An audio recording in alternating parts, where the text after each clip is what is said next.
about 80 kilometers east of San Francisco. CB Aviation, this Corey? A pilot embarks on a risky journey to change his own destiny. No, you don't understand. We're set to depart tomorrow morning at 7 a.m. Corey Benson recently walked away from a lucrative car dealership to follow his passion for aviation. I knew there was a big risk, and I knew there was a very good chance that I wasn't going to make the money that I was making in the car business, but I wanted to do something that I loved. Corey's new job, selling and delivering small second-hand planes. In the industry, it's called ferry flying. And only pilots with nerves of steel need apply. They fly anything, anywhere, anytime.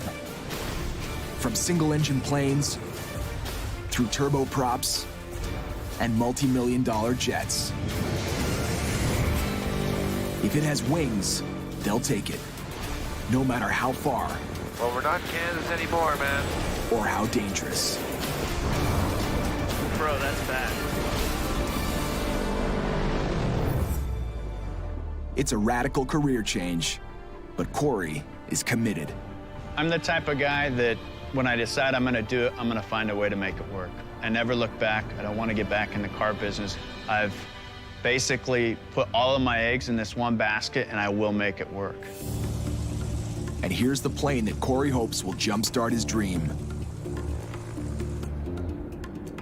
This Merlin 3, a sleek turboprop built in 1980. Corey bought it in California and sold it to a customer in Australia. To pick up his check, he's gonna have to fly the plane on a treacherous journey across the Pacific Ocean.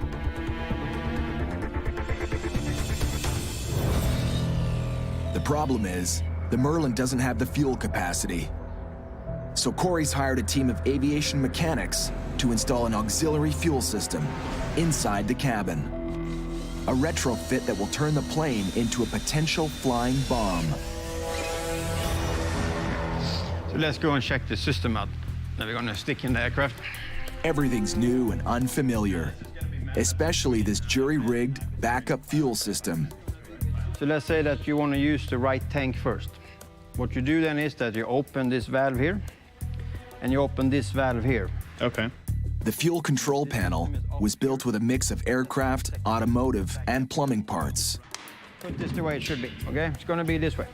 And these two aluminum tanks will be installed in the cockpit, each filled with over 300 liters of fuel.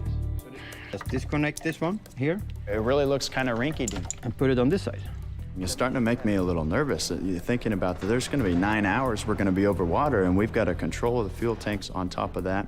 I want to make sure it works. I want to make sure it works right, and that we completely understand how to work this. So what happens if we had something with the airplane go wrong, where we lost power, where it wasn't powering either of the inverters? Let's say you lose these two here. You lose everything on the aircraft and pressurization. You don't want that, you're in trouble. That's one of the scariest part about being a ferry pilot, is you're in an unfamiliar airplane going somewhere very dangerous. Most of the people survive. You know, some of them die, of course, but most of them survive. This will be a steep learning curve for Corey, and it just got even steeper because he's landed another job. Perfect. Okay. In the aircraft delivery business, you never know when the plane's going to be ready. Sometimes there's 2 or 3 flights that come together at the same time, which has happened here. Corey was hired to move a single-engine Cessna 206, but this one is over 35 years old. So he's hired a top-notch team to take on the flight for him. Well, you get a feeling to see if she's ready to go across the water, which we need her to be ready to go across the water, so. Bob Rasky has logged over 23,000 hours in every kind of flying machine, from commercial airliners to fighter jets. I'll let you get up. Okay. You're younger and more agile, so. His co-pilot, Yasmina Platt, has a fraction of that experience. Just 600 hours in small planes. That looks good there. But she's hungry for more. Be here and going flying? Awesome. There's nothing better in the world than to go flying. Yeah, baby's gonna treat us well, right? You're gonna treat us good? This will be the trip of a lifetime. A flight over 10,000 kilometers long, from California to Poland, across the frigid waters of the North Atlantic. And they've never flown together. Clear, prop! This first test flight will be a great way to break the ice.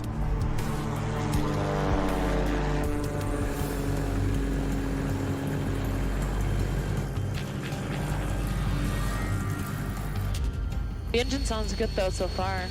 It's very solid. Anything else, Captain? Nope. We're good to go. Gotta do the. I'm gonna need to learn this one. It's just one of many. One of many. Okay, all right.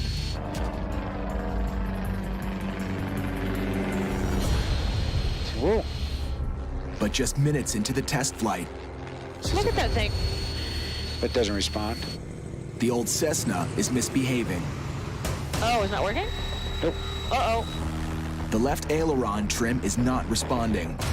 Well, we tested them on the ground. They did work then. The aileron trim is a hinged flap on the edge of the wing. It controls the plane's rolling motion. With the left trim stuck, the plane is rolling to the right.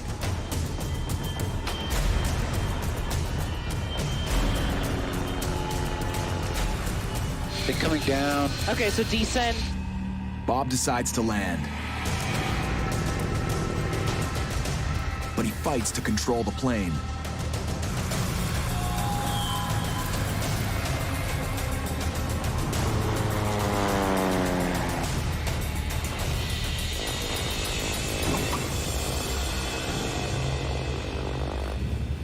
Good job. Okay, we're down.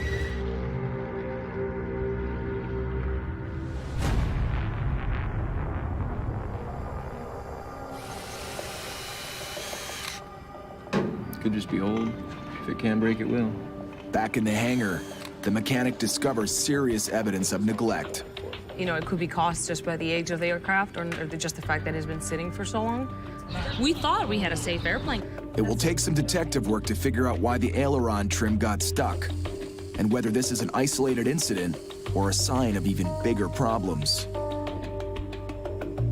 Either way, this old lady is grounded. You want me to keep running it? From the safety angle, this delay is unavoidable. But for Corey's new business, it's a killer. Every day we delay it, it costs us money with pilot fees and hotels and everything else. And so from a business standpoint, I'm always pushing the pilots. With the Cessna in the hangar, Corey is pushing hard to make sure his mechanics keep his first delivery job on schedule. The Merlin 3 turboprop. They're away anything. Be careful when you walk out. Okay? The auxiliary fuel tanks are ready to be installed. Just hang on. Flying this tricked-out aircraft is going to take a special kind of pilot. Someone who won't get spooked by a couple of fuel tanks sitting where the passengers are supposed to be. And someone with enough experience to help Corey on the tricky Pacific crossing. Let's get out of here. It's a job for Captain Randy McGeehee. All right, let's get out of here. Okay. He'll be Corey's partner on this flight. This flight will be the first time Corey and I have ever flown together. Yeah, it's not normal to take such a big, difficult flight together as your first flight. Normally you ease into it with a more routine little flight, but we're kind of going for it on this. Now that Corey's got a real pro on board, the full magnitude of this challenge is kicking in. At this weight and at these speeds, the airplane's going to be very hard to control. So we don't control the plane, we've got no chance at all.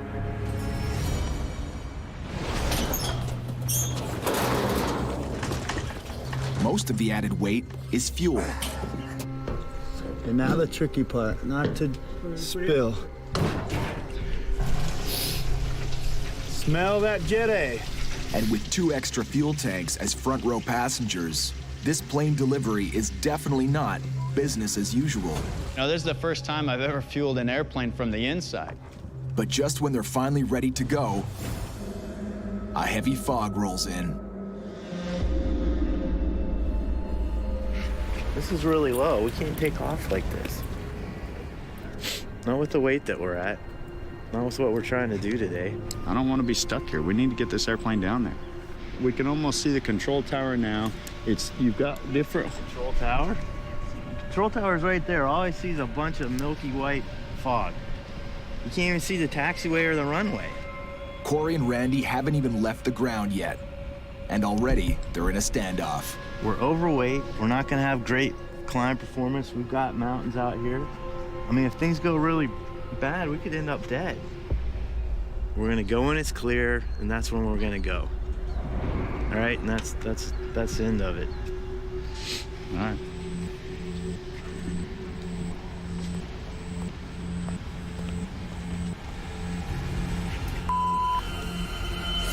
We're not going to do any more of these flights. If it takes us months to get the airplanes to our clients, they're not going to want to buy anything from us, and then we'll end up going bankrupt. We need to get going now. Corey needed an experienced pilot for this job, and Randy McGeehee fit the bill. So we need 3,800 pounds aside to fill it up. But Corey's the boss, and that can mean competing agendas. When it's outside of the airplane, then Corey's the boss and he's making the decisions. I follow his lead, but when it comes to inside the cockpit, I'm the boss and I'm calling the shots. And we're gonna do what I say we're gonna do. Clear. Departure's clear. Clear. Randy didn't like the look of the weather and delayed the flight's departure. But now that the fog is cleared, they're all set to go. It's hot out here. We don't have as much wind in our faces yesterday, but we're gonna take off. In the event of an engine failure, we got a nice long runway here, so once I have the airplane under control, you can call tower and let them know. Otherwise, we'll return here for a visual land. Okay, we'll take off.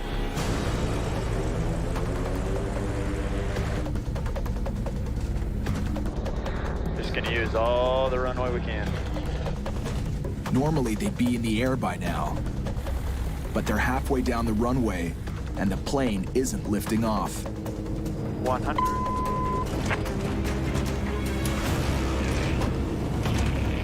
115, 120. The heavy turboprop sucks up 1,200 meters of runway, a lot more than it should.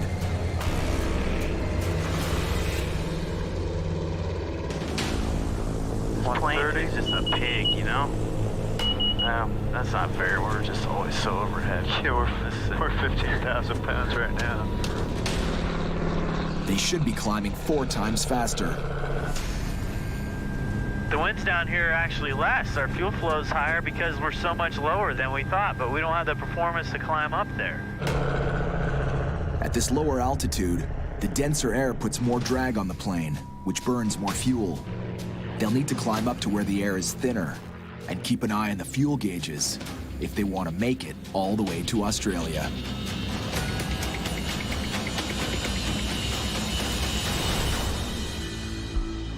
Back in California, Corey's second delivery is running behind schedule. The aging Cessna still needs a little TLC before she can take off on the transatlantic trip to Poland. Okay, we're going where Bob is staying. And co-pilot Yasmina Platt takes advantage of the downtime to prepare for the dangerous journey ahead. I just want to see the survival equipment that he has. I'm a little worried about the weight and balance on the plane. The flying time from California to Poland is about 70 hours, going across the continental U.S. and above the icy waters of the North Atlantic Ocean. Oh my God. You're kidding me. We're taking all this? There's more. I just don't want to scare you. There's more? Absolutely, absolutely. Bob Rasky flies commercial airliners, but for 25 years, he was a U.S. Air Force instructor pilot, an F-16 flight lead, and a combat search and rescue pilot. Sure, okay, so like... He believes in coming prepared. See what we got here. I want to see, like, if we can prioritize some of this. Okay, I understand some of the stuff is required, right? Like the rafts and stuff, which we don't even have here, which that's going to take up a lot of weight and space, too. Because if it was single engine over the Atlantic, there were no options, you know? I think he's a little bit obsessed, but that's what he's trained for, and he got military training, which I didn't, you know? And he's probably been in situations where he might have gotten scared.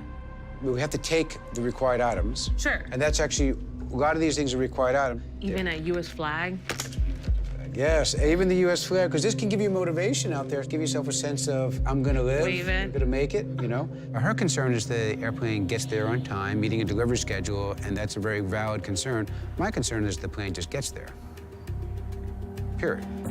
In the North Atlantic, you know, with 10 to 20-foot seas, I mean, it's gonna be not easy to get that plane stopped straight ahead and just get out. I'm envisioning something hit, and we may even go upside down. Right. And that's the training we've gone through. It's really kind of scaring me. For Yasmina, the idea of a crash landing in the North Atlantic has just become chillingly real. Once Bob started talking about, you know, we really need to take this and, you know, we're gonna use this here, it just kind of started making me really very nervous, to be honest with you.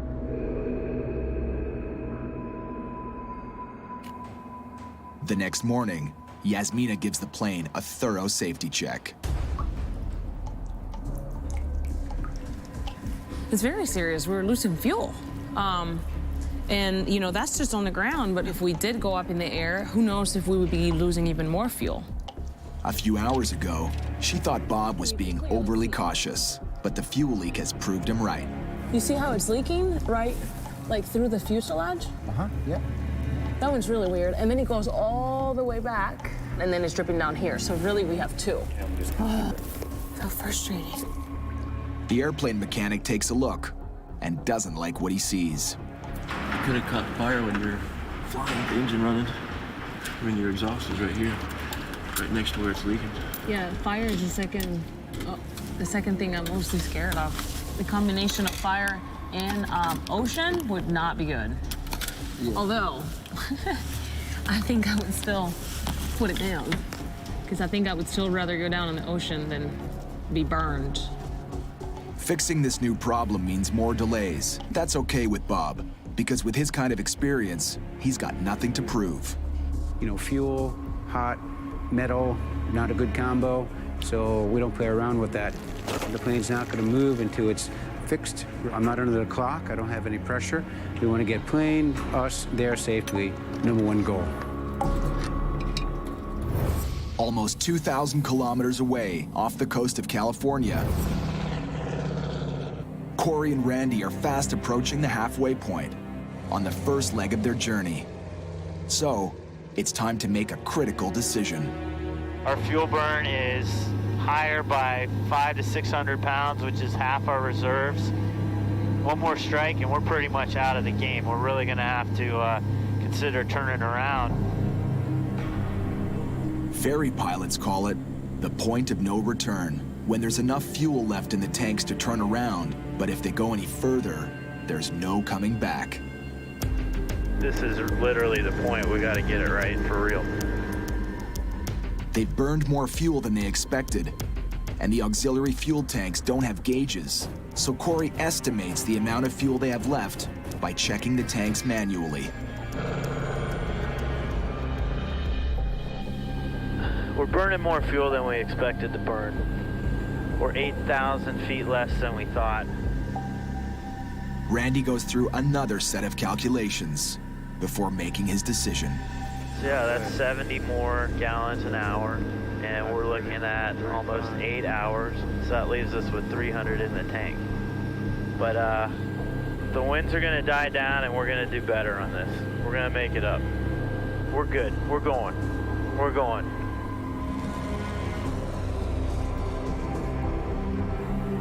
Randy's taking a calculated risk. But that's what this business is all about. And this time, it pays off. Today, at least, it looks like the Sharks won't be chowing down on ferry pilots for lunch. We're gonna make it, man. Nice job, El Capitan. And now, they're dropping into their first pit stop. Hawaii, here we come. And so we're gonna land with a little over an hour of fuel. Just a few hours ago, Corey wasn't so sure they were going to make it. Now, he's happy that he put Randy in the driver's seat. Gear coming down. Got the runway in sight. Slab set. Hydraulic pressures in the green. Prop sync is off.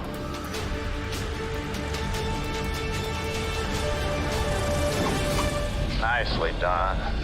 It's a nice landing though, right? Holy crap, we made it.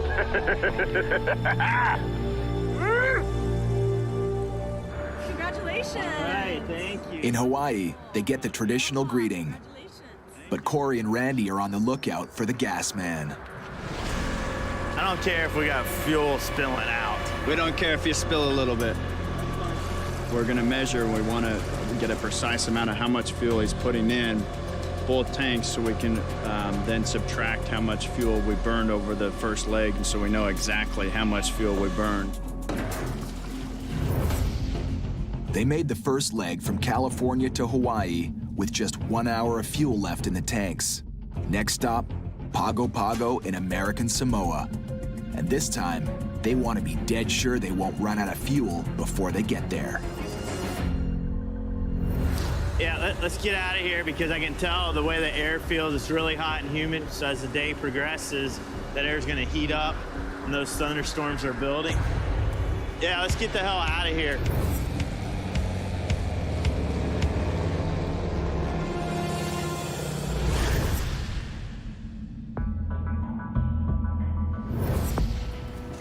Back in California, mechanics have sunk more than 10 hours into the Cessna. Now they think the old plane is good to go. Hopefully that's the last thing that's gonna break on this plane. Yeah, I'll never want to see this one again. I'm just trying to get the airplane ready, and so now it's time to go. That is beautiful. And if the weather holds up, Bob and Yasmina can finally take off and start clocking some serious flight time. Heck, crossing the Atlantic is much more exciting. In a small airplane, it's going to give me a whole different perspective of aviation. And along the way, I'll be thinking, how beautiful the scenery is, but also how deadly it could be. And there are few places in the world so vast, unpredictable, and unforgiving as the Atlantic Ocean. Yeah, I think it's gonna be really big for my career. We're probably gonna put about 50 hours on the airplane between the test flights and the flights themselves. To this day, when I see some of these airplanes, it's like, wow. We went ahead, went out, did the run up and everything, props fixed, fuel straighter's good to go, so you guys are ready? Thank you. Take care. Appreciate We'll see it. you. Yeah, we're so excited. It's starting to really become true.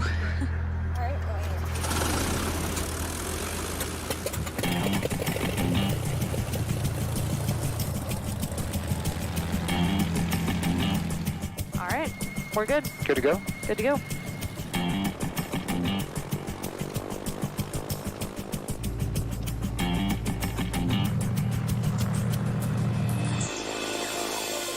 The Cessna lifts off, beginning the first leg of a long journey.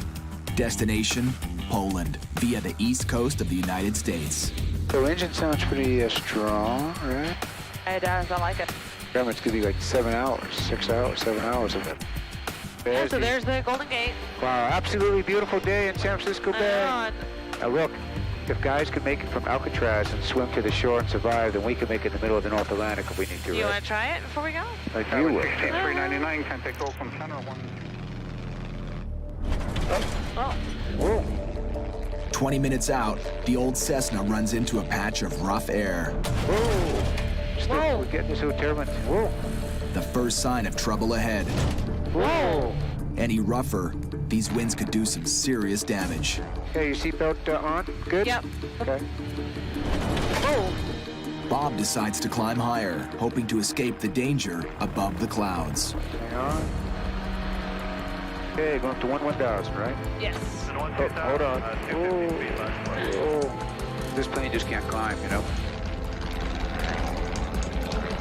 I think after we top this one, we'll get a little better ride. Overweight and loaded down with fuel, the Cessna struggles to reach clear skies. Come on, baby. Bring us up there. This nice old machine. Hang in there. Cool. Okay.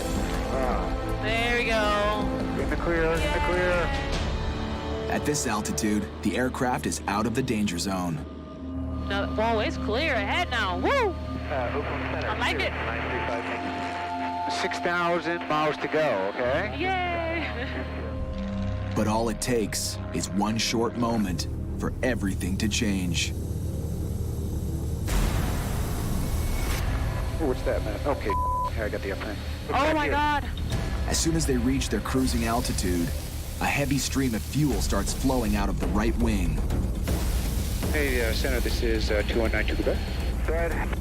Yeah, we're gonna need to divert to Santa Barbara, the nearest airport right now. Is this an emergency? Yeah, we have, looks like a leaking fuel tank, No 1-2 Quebec, when they will forward your souls on board. 2, souls on board. 1-2 Quebec, roger that. Heading's going to take you to the south end for the airport. The leak, it's still running. I wish there was a way that we could stop it from coming in. The closest airport is in Santa Barbara, 10 minutes away. Yeah, I'm just concerned about electrical fire. Absolutely. That would just not be good at all. Fire in the air, a pilot's worst fear. And with fuel pouring out of the Cessna's tank, all it'll take is one spark to turn the cabin into a fireball. It's really, like, pretty bad. Okay, so it is leaking pretty good back there, okay? Yeah. Bob and Yasmina have to get their wheels on the ground before they're blown out of the sky. Okay, I Okay. got us going towards Santa Barbara right now. All right, and I have Santa Barbara and the GPS as well, so Okay. we can just, use that. Okay. You got the airplane right? Out of the airplane, we're heading towards Santa Barbara. They're aiming for an emergency landing. So you know, since you are leaking fuel, we are going to roll the equipment for you. Okay, keep bringing me in.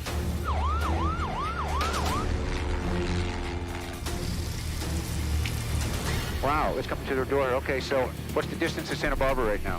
20 miles.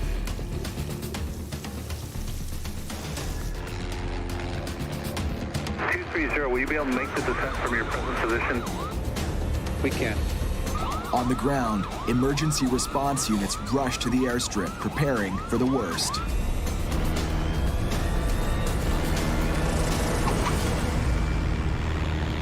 They're on the ground, but still not out of danger.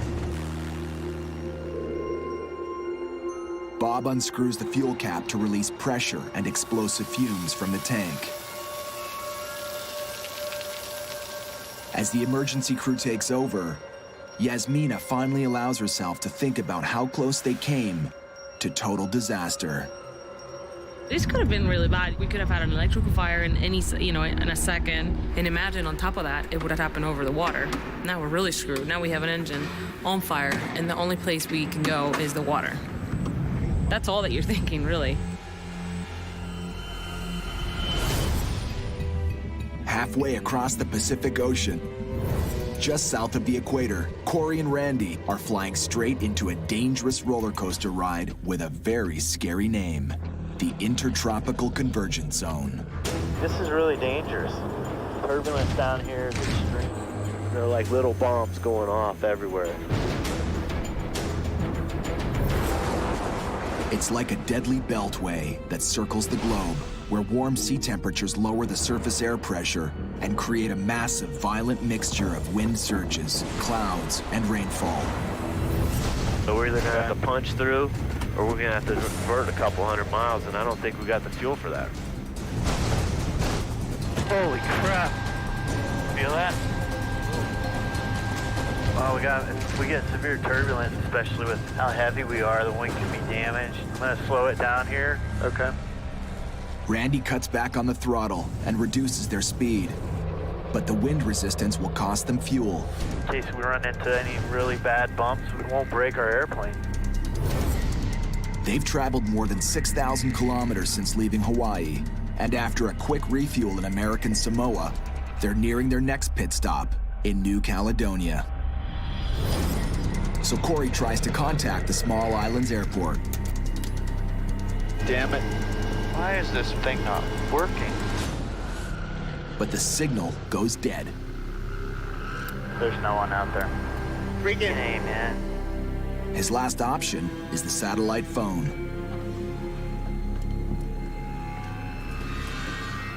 You're not gonna believe this. The runway's closed. Our runway at New Caledonia is closed? Are you messing with me? No, I'm not. She said that the runway's closed and it's not gonna be open until at least 0530. You're serious? Yeah, I'm dead serious. All right. I can't believe this. Jeez. It's starting to look like Corey and Randy are flying on borrowed time.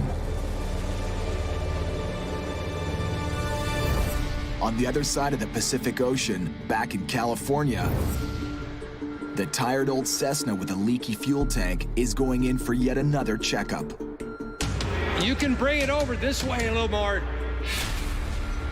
The leak forced Bob and Yasmina to make an emergency landing, but it could just as easily have blown them out of the sky. You see right where the nipple goes into it, see at the base, right at The plane's two main fuel tanks are made of thick rubber and mounted inside each wing. Oh, yeah. Uh-oh. Yeah, no, the whole nipple is cracked off. You can really see it now. Here, it's supposed to be behind the strut, which would be a negative pressure area. That probably means the bladder is deteriorated inside too as well. The tank probably hadn't been kept full, so the tank is made out of rubber and it dries out. An old mothballed airplane coming out of storage can become a lethal booby trap for even the best of pilots. If it had happened over the Atlantic Ocean, it would have been ugly, because there's no place to land there. Our first impression of her, let's put it that way, is not very good. She just needs to treat us a little better. At this point, we're kind of low, you know, on energy and on confidence. Across the Pacific Ocean, above New Caledonia, pilots Randy McGehee and Corey Benson are circling above a small airport. There's our island right there, huh? Runway is closed. They have no choice but to stay in the air and keep burning precious fuel. Close the runway in the middle of the ocean where we have no other options for maintenance. It didn't tell us until now. I don't want to sit out here and hold for an hour and find out that they're not going to open it. Randy and Corey have no idea why the landing strip is closed. If there's a problem with the runway, ground control is not saying. Really puts a lot of stress on us. I mean, with this runway down, we have to divert. All of a sudden, fuel, where we're sitting nice and fat with it, all of a sudden it becomes a major issue. So Randy radios in a request. We'd like to descend for landing, 300 Alpha Lima. So, what are your intentions? We'd like to descend for landing, 300 Alpha Lima.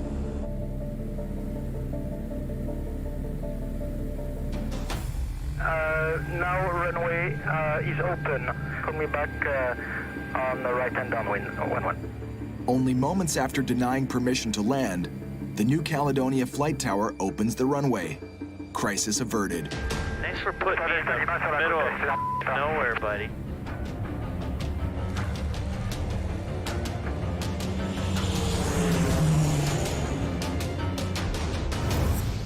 An ocean away on the west coast of the United States. That's what it should look like. That's what it should look like. Mike the mechanic is showing off a brand new fuel bladder to Bob and Yasmina. That would be what I would call an accident waiting to happen. It's lucky that you had 150 gallons on board. The new fuel tank can be installed in less than a day. But now the pilots are wondering if the old plane is hiding any more dangerous secrets. You know, once we start going over the ocean, we can't have these issues. If we had that going on yesterday, we would have been on the water. You know, from our perspective there, I'm starting to feel a little bit like on a train that's losing parts along the way. So the bottom line is if we don't like the direction the airplane goes here in the next day or so, then we say no, period. Bob gets in touch with the boss. Hey, we're down here at Santa Barbara, and He's hoping he can convince Corey to pay for another complete inspection. you know, this is hitting the third strike here, so we're not moving further till it's totally exonerated and checked. I'm glad you guys are okay, and I'm glad you guys got the plane on the ground safely, but we need to get it back in the air.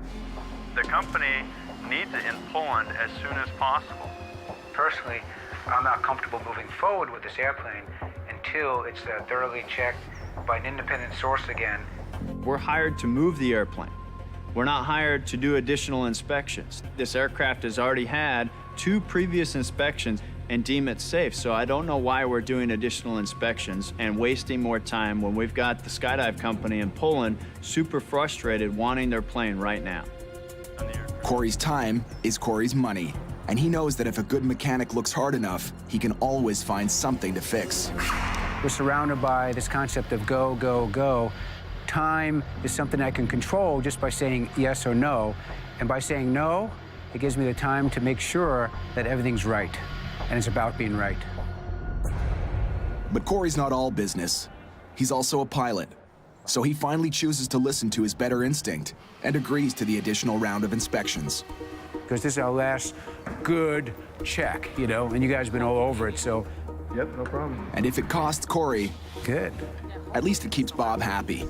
I was a mechanic in the military, and they're going to feel that pressure from me all the way until we go, because we are not departing unless I feel happy that the airplane's good to go and ready. Over 10,000 kilometers away, Corey can now shift his attention back to his own delivery. Yeah, it was a little stressful in many parts of the flight, but be ready for a cocktail tonight. The corporate turboprop is now only 1,000 kilometers from its final destination, Sydney, Australia. This is it, man. Going into Sydney here. I'm a little tired right now, but I can't wait to do it again.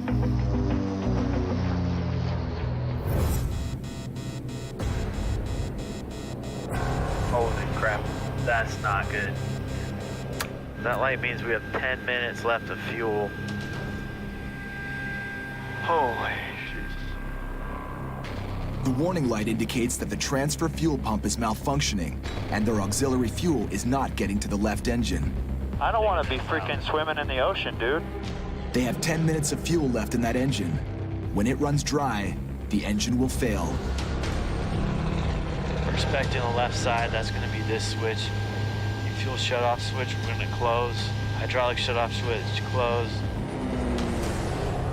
With one engine down, the plane will lose altitude, and Randy will have to ditch in a controlled crash landing on the water.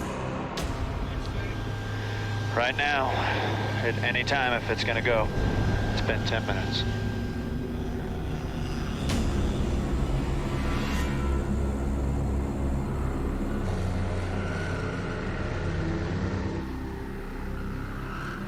Okay, fuel pressure steady, fuel flow steady. All indications are normal right now.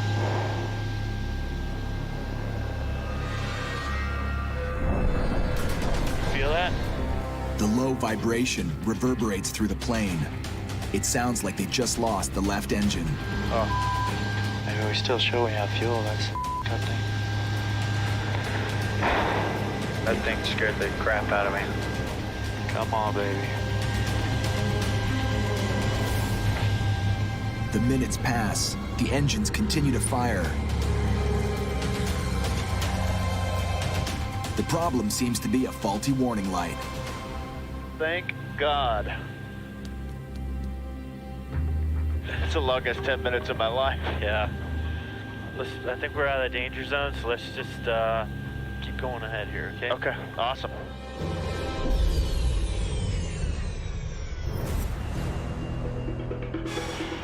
Back in the United States, a leaky fuel tank has been replaced.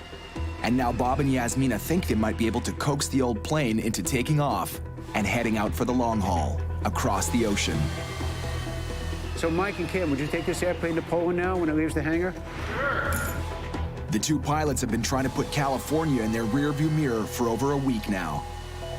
It's good to catch all these things before we go, because my confidence goes better now. And I'll tell you, once we make it to Midland with no issues, then I'll feel even better. Well, we still got 3,000 miles to go. It's a long way. Another issue in this next leg, that's probably it for me.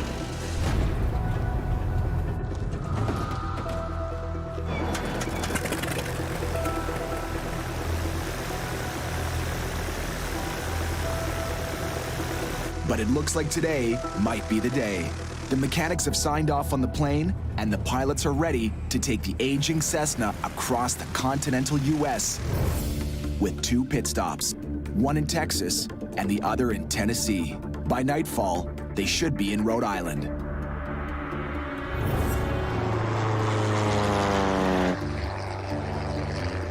I'm just to the point that it's like I value my life more than one trip, so we'll see what happens, but hopefully, you know, we don't have any more issues with it. On the other side of the Pacific Ocean, We're over land, holy. Corey and Randy have made it to the finish line of their 12,500-kilometer journey to Sydney, Australia. Thank God. The Merlin 3 corporate turboprop will be Corey's first international delivery.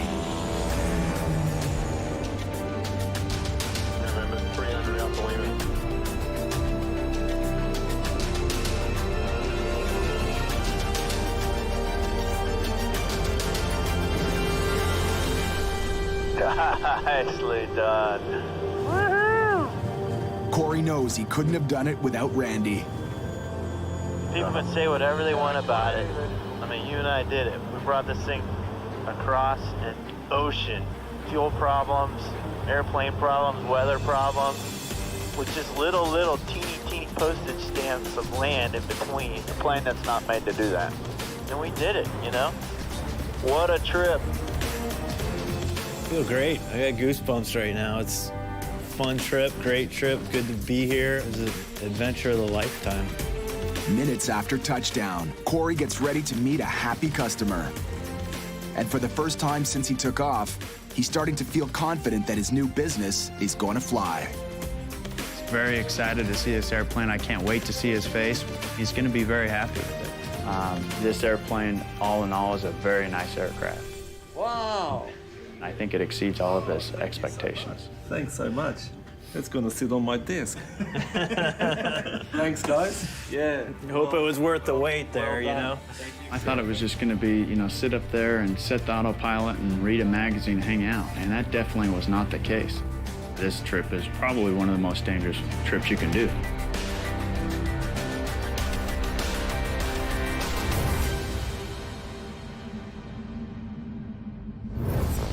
Back up north, Bob and Yasmina have made it to Rhode Island. We are here. It's nice to Good job. touch ground. Very good, very good, very good. Here. Yeah, it was good flight. You did very nice. And she did as well. So how you feeling about the plane, man? A lot better. But their confidence will be short-lived. I'll show you the filter over here. This is all, it's some steel, but most of it's aluminum. There's too much in here. During post-flight maintenance, mechanics discovered the biggest problem yet. Oh my God. I've never seen this much. So where could it be coming from? Well, the steel could be from the cam followers, you know, a part of the cam. Bob asked the mechanic to perform an oil change, and he discovered metal filings in the engine. Okay, because that's where the steel component is, right? So would you feel comfortable flying this across the North Atlantic right now? Absolutely not. So what do you recommend? The engine needs to be taken apart, or another engine, period. If I was doing an annual on this would be unairworthy, period. Okay. Wow. It's unairworthy.